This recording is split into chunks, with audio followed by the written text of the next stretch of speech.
হঠাৎ একদিন সকালে ঘুম থেকে উঠেই দেখলে মুখে ব্রণ বেরিয়ে গেছে, হঠাৎ মোটা হতে শুরু করেছো, অথবা নানা কারণে কনফিডেন্স লেভেল কমে যাচ্ছে। এমনকি অনেক সময় আমাদের মনে হয় জীবনে কিছুই হয়তো আর ভালো লাগছে না। এরকম কিছু সময় আমাদের প্রত্যেকের জীবনেই আসে। কিন্তু তোমরা কি জানো, মাত্র কয়েকটা কাজ করলে এই সব কিছু থেকে মুক্তি পাওয়া সম্ভব। আজকের ভিডিওতে এরকম 10টা অভ্যাসের কথা আমি তোমাদের বলবো, যেটা তোমাদের জীবনের মোড় ঘুরিয়ে দেবে, যেটা এর আগে কেউ তোমাদের সাথে কখনো শেয়ার করেনি, যেটা কিনা তোমাদের শরীর এবং মনকে একদম চাঙ্গা করে দেবে। চলো দেরি না করে শুরু করা যাক। প্রথম কাজ যেটা তোমাদের করতে হবে সেটা হলো ভালো কোনো জায়গা থেকে একবার ব্লাড টেস্ট করিয়ে নাও। কারণ সবার আগে খেয়াল করো শরীরে কোথাও রোগ বাসা বাঁধেনি তো। কারণ শরীরই হচ্ছে মনের চাবিকাঠি। শরীরে রোগ থাকলে অজান্তেই তোমাদের কিছু ভালো লাগবে না, কনফিডেন্স লেভেল হারাবে।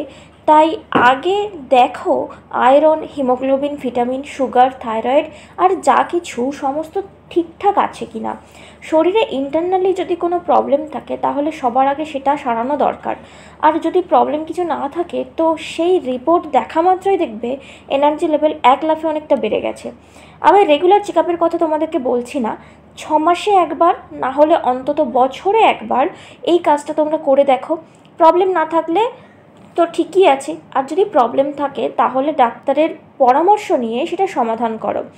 যদি সমস্যা না থাকে অবশ্যই তোমাদের মন এই রিপোর্ট দেখা মাত্র ফুরফুরে হয়ে যাবে, আমি গ্যারান্টি দিয়ে বলতে পারি। পরবর্তী কাজ যেটা আমাদের করতে হবে সেটা হলো ব্যায়াম। শরীর সুস্থ রাখতে গেলে অবশ্যই তোমাদেরকে ব্যায়াম করতে হবে। সারাদিনের মধ্যে অন্তত 20 থেকে 30 মিনিট সময় তোমরা বের করবে ব্যায়াম করার জন্য।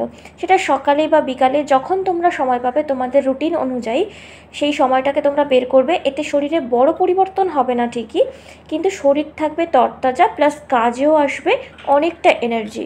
পরবর্তী অভ্যাস হলো সকালের সূর্য স্নান। বিভিন্ন ডাক্তারবাবুরা বলেন যে সকালের হালকা রোদ একটা সুন্দর দিনে শুরু করতে পারে।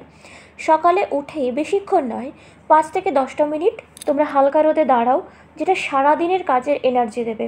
হ্যাঁ, এই রোদে দেওয়ার জন্য তোমাদের সানস্ক্রিনের প্রয়োজন নেই। তোমরা বলবে এসব করে কি হবে, কিন্তু আমি বলছি ছোট ছোট অভ্যাসগুলোকে যদি তোমরা তোমাদের রোজকার জীবনে বেঁধে ফেলতে পারো, একটা মাস পরে এসে তোমরাই কমেন্ট বক্সে জানিয়ে যেও সত্যিই তোমাদের লাইফস্টাইল পরিবর্তন হয়েছে কিনা, তোমরা তরতাজা হয়ে উঠেছো কিনা। ওকে, নেক্সট হচ্ছে তোমাদের ঘর বাড়ির সমস্তটা যেন গুছানো পরিপাটি থাকে। শুধু নিজেকে পরিপাটি করলেই হবে না, ঘরের জিনিসপত্র যেমন তোমাদের পড়ার টেবিল, ড্রেসিং টেবিল, বিছানা সমস্ত যেন সুন্দর করে গুছানো থাকে। এতে হবে কি, দেখতে যেমন ভালো লাগবে, সহজে সব কিছু হাতের কাছে পেয়ে যাবে, প্লাস কাজেও এনার্জি পাবে, সেই সঙ্গে মনও তরতাজা থাকবে। অগোছানো জিনিসপত্রের মাঝে প্রয়োজনীয় জিনিস যদি খুঁজে না পাও তাহলে যেমন রাগ জন্মায়, সময় নষ্ট হয়, সেই সঙ্গে মানসিক শান্তিও কিন্তু নষ্ট হয়। তাই এই অভ্যাসটা তোমাদের জন্য অনেক বেশি হেল্পফুল হবে। পরবর্তী অভ্যাস যেটা হলো, প্রত্যেক দিনের কাজের একটা রুটিন করে রাখো, যাতে কোনো কিছু বাদ না পড়ে যায়, না ভুলে যাও। কেননা যদি কোনো কাজে ভুল হয় বা ভুলে যাও, দেখবে সবচেয়ে বেশি মানসিক শান্তি সেখানেই নষ্ট হয়। তাই তোমরা যে ক্ষেত্রে আছো, যদি স্কুল বা কলেজ গোয়িং স্টুডেন্ট হও, বা যদি ওয়ার্কিং উমেন হও, বা যদি হাউস ওয়াইফ হও, প্রত্যেকে নিজের ডে টু ডে লাইফের কাজ সুষ্ঠুভাবে করার জন্য একটা রুটিন ডায়েরি অবশ্যই রাখো। যদি অলরেডি তোমাদের সেটা থেকে থাকে তাহলে তো ঠিকই আছে, নয়তো আজই সেটা বানিয়ে ফেলো। পরের অভ্যাস হলো গান শোনা। গান হলো এমন একটা বিষয় যাতে কিনা তৎক্ষণাৎ তোমাদের মন অনেকটা ভালো হয়ে যাবে। যখন ব্যায়াম করছো বা কোনো কাজ করছো, কোনো ঘরের কাজ করছো, স্নান করছো, তখন তোমরা গান শোনো, ইনস্ট্যান্ট তোমাদের এনার্জি কিন্তু বুস্ট করে দেবে। সেজন্য তোমরা যেটা করতে পারো সেটা হলো বেশ কিছু পছন্দের গানের প্লেলিস্ট তৈরি করে রাখতে পারো তোমাদের মুড অনুযায়ী। গানের মধ্যে একটা অদ্ভুত ক্ষমতা আছে যেটা কিন্তু তোমাদের ওই মুহূর্তটাকে অনেক বেশি সুন্দর করে তুলতে পারে, তোমাদেরকে অনেক বেশি কাজে মনোযোগী করে তুলতে পারে। ওকে, নেক্সট হচ্ছে রং, যেটা কালার থেরাপিও বলা যেতে পারে। তোমরা বলবে রং কি করবে। হ্যাঁ, খুব সাধারণ একটা বিষয়, রঙের ব্যবহার তোমাদের মুড, এনার্জি, ফিলিংকে অনেকটাই প্রভাবিত করে। যখন দেখবে অনেক বেশি এনার্জেটিক মনে হচ্ছে, তোমরা রেড পরে ফেলছো।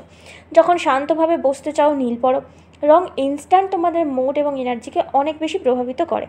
বেসিক্যালি মুড ঠিক রাখতে গেলে সঠিক পোশাকের রং বাছো, সেই সঙ্গে জানালার পর্দা কিংবা বিছানার চাদরের রঙও কিন্তু সেই অনুযায়ী নির্বাচন করো। কালার থেরাপি খুব সহজ একটা বিষয়, অথচ পাওয়ারফুল রাস্তা, যেটা কিনা তোমাদের রোজকার জীবনে বিভিন্ন ভাবনাকে বিভিন্নভাবে প্রভাবিত করতে পারে। নেক্সট একটা বাজে অভ্যাস হলো স্ক্রোলিং। যে কোনো বয়সের ছেলে মেয়েদের মধ্যে একটা প্রবণতা থাকে, যখনই তারা সময় পায় ফোনে কিছু না কিছু স্ক্রল করতে থাকে। এই অভ্যাসটা এক্ষুনি ছাড়তে হবে। তার পরিবর্তে পছন্দের যে কাজ সেটা করো। লাইক বাড়িতে যদি পেট থাকে তাহলে তার সাথে খেলো, বাড়ির অন্যান্য সদস্যদের সময় দাও, হাতের কাজ করো, বন্ধুদের সঙ্গে কথা বলো। এতে করে কি হবে না, ইউ ফিল বেটার, মনে অন্যরকম একটা আনন্দ আসবে, হয়তো দেখবে কিছু ভালো মুহূর্তও তৈরি হয়ে গেল। গুরুত্বপূর্ণ একটা অভ্যাস হলো পশ্চার। তোমরা অনেকেই আছো যারা একটু কুঁজো হয়ে বসো বা ঝুঁকে বসো, বা যখন হাঁটছো তখন হয়তো কুঁজো হয়ে চলো, যেটা দেখতে একদমই ভালো লাগে না, বরং তোমাদের অনেক বেশি আন্ডার কনফিডেন্ট বলে মনে হয়, তোমাদের ব্যক্তিত্বকে নষ্ট করে। তাই যখনই বসবে মেরুদণ্ড সোজা করে বসবে এবং হাঁটার সময় সঠিক পশ্চার নিয়ে সোজাভাবে হাঁটা চলা অভ্যাস করবে। এতে করে যেমন স্মার্ট দেখতে লাগবে, সেই সঙ্গে তোমাদের পার্সোনালিটিও ফুটে উঠবে এবং তোমাদেরকে অনেক বেশি অ্যাট্রাকটিভ লাগবে। পরবর্তী অভ্যাস হলো ভালো হাইজিনিক রুটিন মেনটেন করা। যদি তোমাদের দাঁতের সমস্যা, গায়ে র্যাশ ব্রণ হয় কিংবা গায়ে ঘামের দুর্গন্ধ হতে থাকে, তাহলে সেটা তোমাদের কনফিডেন্স লেভেলকে অনেকটা নামিয়ে দেবে। তাই সবার আগে তোমাদের শরীর, দাঁত, চুল, ত্বক, নখ সমস্ত কিছুর প্রপার যত্ন নেওয়া শুরু করতে হবে। এই সমস্ত কিছুই তোমাদের কনফিডেন্স লেভেলকে অনেকটা বাড়িয়ে তুলতে সাহায্য করবে। আর সেই সঙ্গে প্রয়োজন শরীরকে হাইড্রেটেড রাখা। ত্বক, চুল, শরীর সুস্থ রাখতে হলে সারাদিনে 8 গ্লাস জল অবশ্যই খেতে হবে। পর্যাপ্ত জল খেলে দেখবে অটোমেটিক্যালি তোমাদের স্কিন গ্লো করতে শুরু করেছে। এই অভ্যাসগুলো প্রত্যেক দিনের জীবনে যদি তোমরা করে ফেলতে পারো, তাহলে তোমরা দেখবে আস্তে আস্তে তোমরা অনেক বেশি কনফিডেন্ট, এনার্জেটিক আর প্রাণবন্ত হয়ে উঠছো। আশা করি ভিডিওটি তোমাদের জন্য হেল্পফুল হবে। তাই ভিডিও ভালো লাগলে অবশ্যই চ্যানেলটি সাবস্ক্রাইব করে বেল বাটনে ক্লিক করে রাখো এবং লাইক শেয়ার করে অন্যদেরকেও এনার্জেটিক হতে সাহায্য করো।